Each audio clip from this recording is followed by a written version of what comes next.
पांडवों ने एक राजसूय यज्ञ किया, उसमें सभी को बुलाया है, भगवान श्री कृष्ण को भी निमंत्रण है। भगवान पहुंचते हैं, यज्ञ काम सौंपा जा रहा था और ये जिम्मेदारी, ये दायित्व भगवान को दिया गया कि प्रभु आप बताइए किसको कौन सा काम सौंपना चाहिए। भगवान कृष्ण ये दायित्व निभाते हुए सबको काम सौंप रहे। दुर्योधन को काम दिया, उसको कोषाध्यक्ष बना दिया।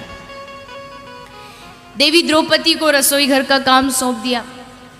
भीम दादा को भोजन परोसने का काम सौंप दिया, क्योंकि जो ज़्यादा खाता है वही ज़्यादा खिला सकता है। तो इसलिए भीम दादा अच्छा खाते थे तो उनको परोसने का काम सौंपा कि तुम सबको भोजन परोसो। सबको काम सौंप दिया। अब भगवान ने कहा, पांडवों अब मुझे बताओ मैं क्या काम करूं।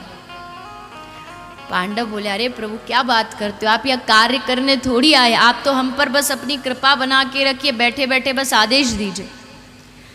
भगवान कहते, नहीं नहीं पांडव, मैं बिना कार्य के नहीं रह सकता, कोई काम तो मुझे देना पड़ेगा। तो पांडव बोले, अच्छा प्रभु एक काम करिए, जो काम कोई नहीं कर रहा हो वो काम आप कर लीजिए।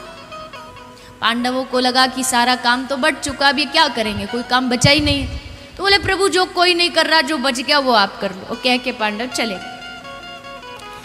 अब इधर अग्र पूजा की तैयारी चल रही थी। अग्र पूजा मतलब, अग्र पूजा होती है कि एक सभा लगती है और उसमें निर्णय किया जाता है कि सभा में सबसे सम्माननीय व्यक्ति कौन है। ये निर्णय सब बैठ के निकालते हैं। तो आपस में विचार विमर्श चल रहा था, इस सभा में सबसे सम्माननीय व्यक्ति कौन है। पूछा, इस सभा में सबसे बड़ा सत्यवादी कौन है।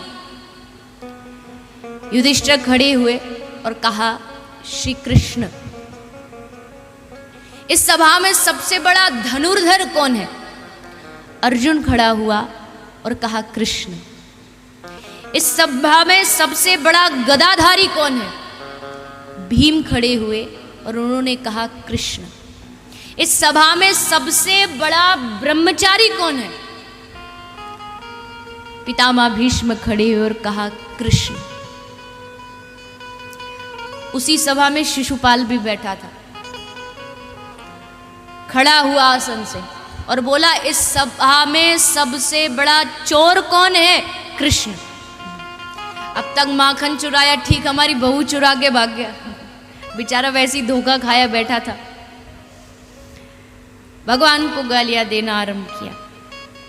100 गाली दी, भगवान सहन करते रहे। 100 से आगे बढ़ा, सुदर्शन चक्र निकाला, सर धड़ से अलग कर दिया।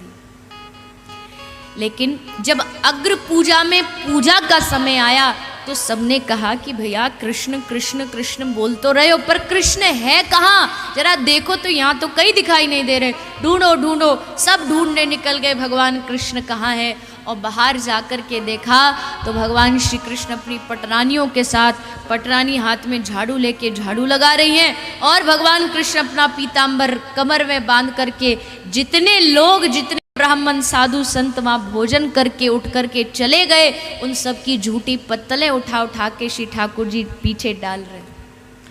पांडवों ने कहा, अरे प्रभु ये क्या कर रहे हो आप, इतना बड़ा अपराध, इतना बड़ा हमारे ऊपर पाप, आप झूठी पत्तलें उठा रहे हो।